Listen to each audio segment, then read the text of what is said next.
Joining us now is Sheitan Atigari with stories trending around the world. Good morning, Sheitan. Good morning, ladies. Good morning, Ayo. Of course, we're saying girl power today on What's Trending. Women's Ministry. All right, let's kick off with our first story, which is an update from yesterday's story. The Economic and Financial Crimes Commission has denied claims that a suspect under investigation for an alleged 6 billion naira fraud, Jonathan Okumbo, was a witness in the ongoing Edo State Election Tribunal. According to the Commission, the People's Democratic Party governorship candidate, Aswe Ighodalo, claimed that the suspect was one of his witnesses in the tribunal, but the EFCC has stated that Okumbo is the prime suspect in a case of alleged misappropriation of funds involving all 18 local government areas of Edo State. The statement released by the EFCC's head of media and publicity, Dele Oyewole, reads in part. Now let's take a look at that statement very quickly. Okay, the attention of the Economic and Financial Crimes Commission, EFCC, has been drawn to a trending video. If you could just pull the graphics up for that. Okay, well, the statement in part reads that the Economic and Financial Crimes Commission, EFCC, has been drawn to a trending video insinuating that Mr. Jonathan Okumbo, a suspect being investigated for an alleged 6 billion naira fraud, was an election witness. The Commission wishes to state without any equivocation that Okumbo is not a witness of the People's Democratic Party, PDP, in the election tribunal. Now, this came in yesterday, ladies. It's unfortunate. I really wanted you to actually read the statement that the EFCC had put out regarding this. They're saying it has nothing to do with the tribunal. It's about this person in question, Mr. Jonathan, having been involved in an alleged fraud worth 6 billion naira. Ayo. All right, so this is at variance with what the PDP spokesperson has said. In the caretaker committee, the publicity secretary of the PDP caretaker committee in Edo State, Chris Hikare, who said that this was actually part of the government's intimidation of the party, and saying that it didn't start now, that they'd been intimidated right from the time during campaign, the election, post-election. Yesterday I talked about how they'd complained also about the difficulty in obtaining, certified true copy of election results from INEC themselves, the delay, how they've made it difficult. Now, EFCC, and obviously EFCC was implicated as as the government agency that was used as a tool by the government to, to intimidate them. And now they're saying that, no, they have evidence that this man is being investigated, and it's well within their rights. If there are suspicions of illegal financial activities, corruption, that is the remit of EFCC to investigate. The only thing, Sheitan, is the coincidence and of the timing of the arrest, especially if PDP is maintaining that he is one of the star, not just a witness, a star witness in this case. So, I mean, the question then would beg that even though he's being investigated, would he still be allowed to appear in court to be a witness? At least he's not incarcerated. He hasn't been convicted yet. And then to also, like I emphasized yesterday, to ensure that there's fairness in the process. When the people go out to vote and when there's an electoral process, what people want to see is fairness and not high-handedness or an intimidation of the opposing party, especially by the government of the day, which the PDP is accusing the APC of. It would be great to hear what the PDP has to say about this press statement made by the EFCC, trying to absolve themselves of complicity or trying to hinder the course of this election petition by the PDP on the elections that took place in September of 2024. But this still unfolds. Let's see what happens. By the end of the day, may the will of the people prevail. Yeah. Of course, all continue. You remember yesterday when we spoke about this, I almost didn't even realize that it was going to somehow be connected to the fallout from the 18 local government chairmen and the allegations of corruption. And so, of course, they're facing allegations that they were diverting local government funds to the PDP and to various leaders within the PDP to the tune of, I believe the total figure should be about 12 billion. They're said to have been transferring 800 million every month and so forth. So this Mr. Okumbo, according to EFCC, is a recipient of 6 billion of some of that money that was misappropriated through the local governments in Edo State. It goes back to the same conversation where we're saying that, if there was any corruption, if anything was amiss, let's follow due process. We already saw what the local government chairman went through. I don't know if they're out of hiding now, but as of last week, most of them were in hiding, running helter-skelter, staying in one hotel, ducking and diving to the neighboring state and all of that, you know. And it's so unfortunate because, you know, as much as they have a case to answer, there was due process. Is the governor the one who's supposed to be interrogating local government chairmen? And like Ayo pointed out, when we interviewed one of the local government chairmen and we asked him, have you submitted your books to the governor? He didn't seem to even realize that he doesn't have to submit his books to any governor. He doesn't report to the governor. So this culture that we've created in local government areas where the governors have, you know, taken up the local government chairman as their boys, they are runners for, you know, for executing whatever they want to execute. So it's only expected that in such a system, of course, a new governor is going to come in and want to bring in his own people so that he can create his own system. This is not the same structure that Nyesom Wike is fighting for. You know, it's all about the structures that governors build, but it should not become this dirty. It really shouldn't. Continue to monitor that story, but let's move on to the next one. I'm talking about 32-year-old Timileyin Ajayi, who has been remanded in the Criminal Investigation Department of the Nasarawa State Police Command in Lafia. Now, Timileyin was apprehended for the murder of his alleged girlfriend, Salome Eleojo Adeodu, a 24-year-old member of the National Youth Service Corps who was serving at Nikon Insurance in the nation's capital, Abuja. Timileyin was brought to the headquarters of the Nasarawa State Police Command from Karshi Development Area of Karu, local government area of the state, on Tuesday, where he was paraded alongside the knife and machetes that he used to commit the crime. He has, however, gone ahead to say that he doesn't have any regrets about the murder. Let's take a listen. She was always cheating. She hid most of the things from me most times because I saw her phone. Like I said, most of the chat with the other guys. That's what I saw on the phone. I don't have any regret because life is reciprocal. That's what I thought. Life is reciprocal. And if you must be with someone, you have to be reciprocal with that person. You have to understand what that person is going through. You know, of course, when this story happened on Monday, I believe, and then he was remanded on Tuesday, the social media had gone ablaze. We're just trying to understand exactly what the reasoning behind such a brutal, horrendous crime could have been. But to now see him sitting there saying he has no regrets and giving the reason why he did what he did to be because she was cheating on him and he felt that he needed to do something like that to her really makes me question, you know, where he's at mentally. Ayo, let's talk about this. The fact that you've asked that question is why it's putting a big question mark in terms of just reviewing this case. So since the last time we spoke about this, when this horrific news broke, I think we talked about this on Tuesday. Yeah. Yes. And it boggles the mind as to why another human being would want to behead someone that he said he shared a relationship with, even though that is also under question. Mm-hmm. Because the girl's sister has come out I watched the interview where she said she doesn't know, her sister had never mentioned anybody like him. Mm-hmm. There were also conversations around how he was found out. In that interview where he was being spoken to, he said that he was one who surrendered himself, that he wouldn't have been caught if he didn't want to be caught. Questions around that. Now, what it looks like is a big cover-up for a bigger issue. I agree. And so I don't just agree with the surface-level interview where he's spewing nonsense, but like I said and I maintain, they have to investigate this further. There might be, very likely, a bigger cabal behind him. This might just open up the door to a cartel of parts dealers or ritualists who are using these girls. I also saw a video of another girl in a related fashion saying that she could have been victim to this guy, that she was in a Telegram group and he had advertised a karaoke session and she actually revealed the correspondence between both of them, meaning that it wasn't just one victim he was after. Because the chat was very suspicious, even encouraging her. I said it was a choir leader, that they were doing Christian karaoke, but said that he had made space for her to spend the night. Oh my God. So that's why I'm saying that a lot of things don't add up.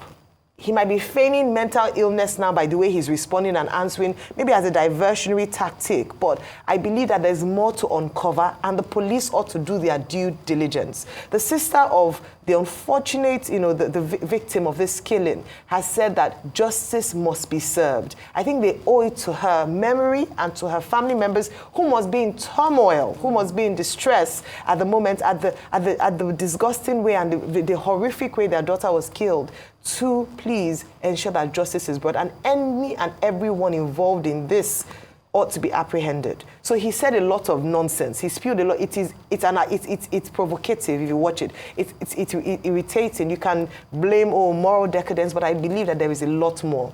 And it might just be a cover-up for something bigger. If we're going to get to the bottom of this thing, we must be very intentional about investigating everything around this young man. It doesn't add up.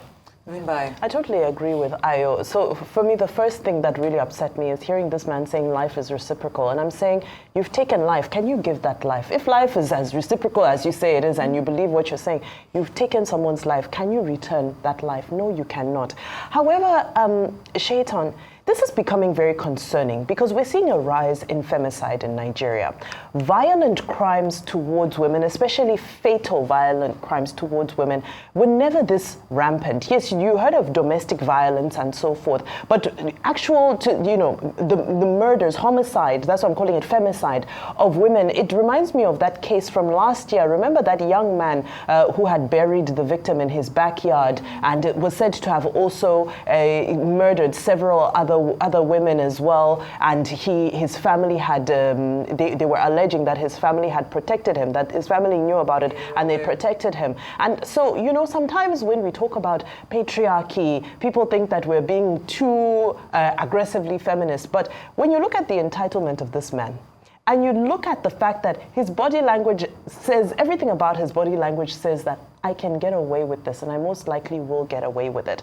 So besides the patriarchy of it, of feeling that as a man, if I have been cheated on, then I can take whatever necessary, there's a problem already there, right? Then the second problem is the fact that this guy thinks there's such impunity in this country, that this country, he obviously believes that Nigeria is so lawless that he can get away with it. What kind of statement is, oh, they wouldn't have caught me if I didn't want to be caught? I mean, just imagine the pompous ego of such he's a psychiatric case, but he should not hide behind his psychiatric case. Like Ayo said, there's more to this. And if you follow the trend, because this is something you heard of in other countries. It's not something you heard of in such such close succession. The same demographic, young girls always being murdered by young men. This is quite a new phenomenon, and it's something that needs to be looked into. Very fantastic submission, ladies. Thank you so much for that. Let's move on now to our next story.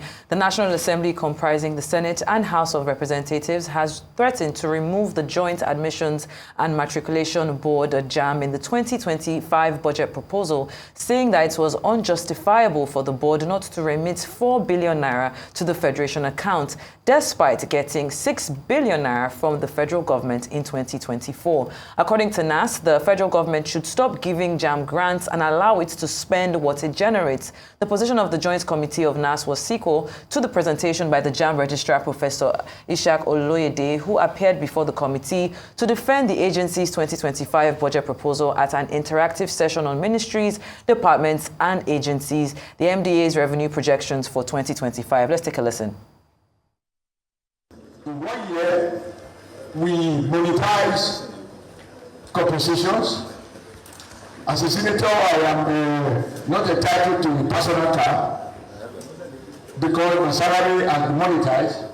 And then you have utility cars. And when we go to the detail, these are cars that the managers will use.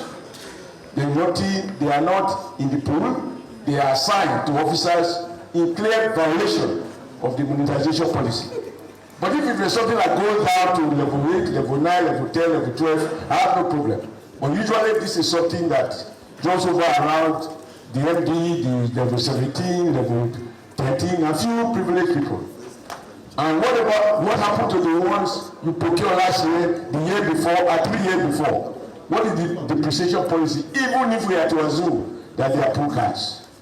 So on the whole, when I look at your expenditure, you spend as if you're in Saudi Arabia.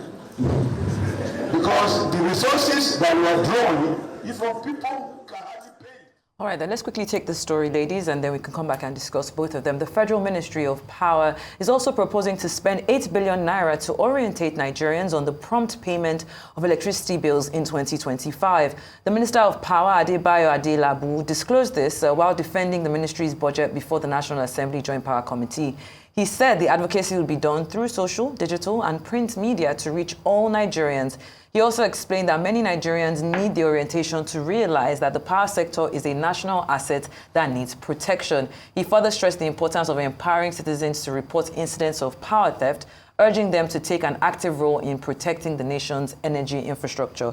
So I wanted to take these two stories in one breath, just because they share the same theme. On one hand, we have, JAM saying that, they need 6 billion naira to be able to, achieve their goals for 2025. And then on the other hand, we have the Minister of Power saying that he needs 8 billion naira to orientate Nigeria. This is the same power that we don't even get 24 hours anyways. So when we look at how sometimes these numbers don't necessarily reflect quality of service, I'd like to know your thoughts on what we currently have in front of us. Ayo. Okay, so I think that 8 billion naira, they retraced their steps, if I'm correct, and said about that enlightenment program, and better that they did that.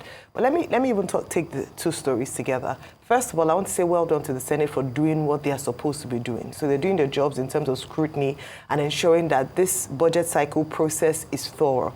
And I had to highlight Senator Adams Oshiomhole because time and time again, he has played a critical role in holding agencies to account, in holding MDAs to account, and even government officials in certain instances. So very pertinent questions asked. First of all, it is interesting that JAM as a body is able to generate 4 billion naira in a year. That is a lot of money. Now, what this does, if it's not well regulated, is that it exposes the body to a lot of corruption. And we've seen that happen in the past. In 2018, very famously, a snake was accused of eating 36 million naira. I don't think that snake has been apprehended or charged to court yet. The snake probably relocated to another country. I don't know. I don't understand what kind of snake appetite is Nigerian currency. It doesn't make any sense. The former registrar of JAM, Dibu Ojerinde, was charged 18 counts for 5.2 billion naira misappropriated fund in the agency. Now, according to this report, Professor Ishak Oloyede, and by the way, Professor Oloyede has done a lot of work in JAM, modernizing it, making it more efficient. But beyond efficiency is a scrutiny as to what is being used, the money that is being generated, how much money of that portion goes to consolidated fund, and then how much money, 6 billion naira for what? Let's evaluate some of the things that have been, said that this money will be used for, because we need to really look at the line items of budgets of certain agencies. They said they want to spend 1 billion naira on staff housing scheme, maintenance of vehicle and refurb. What is our obsession with vehicles and cars in Nigeria, where ridiculous sums of money is allocated to buying cars? What is our obsession with cars? In a nation where people are suffering, where there are more priority areas, we are obsessed. Almost every agency. Yesterday you were talking about the 360, was it million? 300 million. 300 million for furniture. This one too they brought housing in it. They want to spend 600 million on local travels. Fair enough. They had to, implement examinations across the 36 states of Nigeria. But we need to probe deeper. Some of these hidden cost elements in this, it doesn't make sense. And I do agree on this final note that if you're a revenue generating agency, then you shouldn't be taking money from, even though they are remitting back to the government in fairness. But beyond that is a regulation of what is being done and a management process to ensure that we don't see further corruption in these agencies. Thank you, Ayo. Mbaye? From where Ayo left off, so it's 7 billion for local travel and transports, 1.1 billion for meals, 850 million for security, cleaning, and fumigation. I know that's the one that got a lot of people's attention because they said that almost 1 billion for killing mosquitoes, but and then you look at, I love the way you put it, because you said, what about service delivery? I don't think people would probe so deep into this, if we were seeing fantastic service delivery, if results were, were fantastic, exams were being run in a very efficient way, yes, people would ask questions, but it wouldn't be with the kind of anger that you have when you look at it now. And then the corruption that's happening when many of these exams are sat for. I mean, you hear people sitting for other people. So many things are happening. So the whole industry just needs to be sanitized. Electricity, are we still not investigating the 33.5 billion that was allegedly funneled out by the former Minister of Power, Maman? So, there's so many of these sectors. And the thing is, I'm really glad that the senators are doing this, but I think they need to continue to do it, and we need to see a change in the final outcome of the budget. It's not enough for them to go through this rigorous interrogation that we've seen. We want to see these line items being removed from the budget, and let's see a reduction in that proposed 46.5 trillion naira budget, because at the end of the day, it's still the senators will look back to and say, you are padding. So, this time, good to see that there's more of a robust process compared to last year. The budget was passed in a record time. I don't think anybody opened any Excel spreadsheets. But this year, good to see that they're going through the line items, but still, let it translate to these line items being removed. Let's see a reduction in padding. Thank you, Vimbai. Well, let's take our last story. With only a few days left till President-elect Donald Trump takes over the Oval Office, his inauguration portrait has been revealed, leaving many supporters of the Republican hyped for his second term in the White House.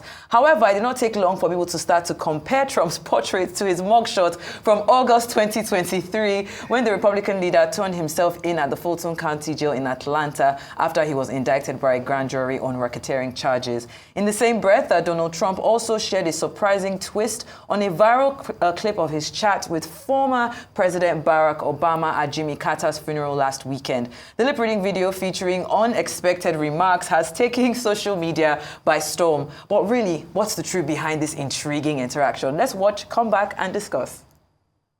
Well, Mr. President, for a second time.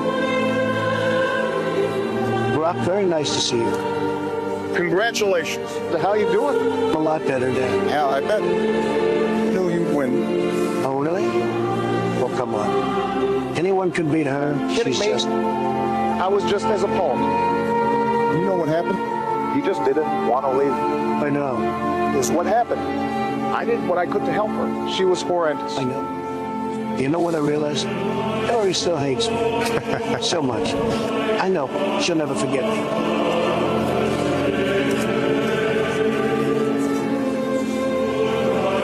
We should meet to discuss I think this. so, too. We can definitely set something up. Let me know whenever works golf? best for you. I was going to fly back to Florida tomorrow for the golf. Okay.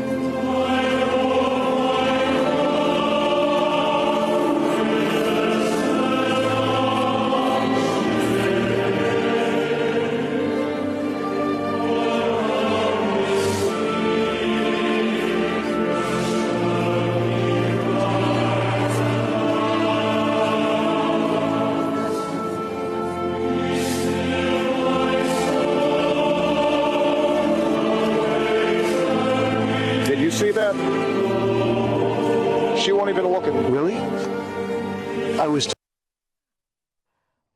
I have to reiterate, that in itself is a parody video. No one knows exactly what those two were discussing that day, but it's made the rounds. And of course, we can see President... Only a few days now, ladies. Today's the 16th. He's going to be sworn in what? 4 more days. 4 more days. Yeah. 4 more days. Okay, 4 more days. I said when I saw the picture that this is going to be a very interesting next 4 years. Not just in the United States of America, but across the world. Trump is back.